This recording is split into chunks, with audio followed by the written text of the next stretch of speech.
मोदी सरकार का नाम नेहाद फॉल्स फ्लैग ऑपरेशन महादेव बुरी तरह बेनकाब हो गया। पहलगाम हो या Mahadev false flag operation, Modi के सियासी एजेंडे को सहारा देने की नाकाम कोशिशें जारी हैं। मोदी सरकार ने ऑपरेशन सिंदूर की नाकामी छुपाने के लिए ऑपरेशन महादेव का drama रचाया।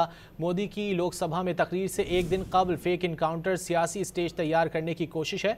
False flag operation Hindutva सरकार की रियासती पॉलिसी बन चुके। ऑपरेशन सिंदूर पर पार्लिमानी बहस से एक दिन कबल पहलगाम हमले के दहशतगर्द हलाक हो जाना महज इत्तेफाक नहीं है। भारतीय मीडिया ने बगैर किसी सबूत के दहशतगर्दों को पाकिस्तान से जोड़कर पाकिस्तान दुश्मनी का सबूत दे दिया।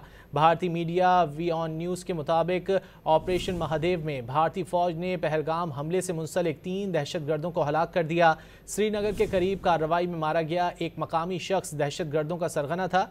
हस्बे रिवायत मोदी सरकार ने दहशतगर्दों की शनाख्त और शवाहिद से कबल ही दहशतगर्दों को पाकिस्तान से जोड़ दिया है। लोकसभा में अस्करी नाकामी पर पर्दा डालने के लिए फॉल्स फ्लैग ऑपरेशन और पाकिस्तान पर इल्ज़ाम तराशी मोदी का पुराना हरबा है।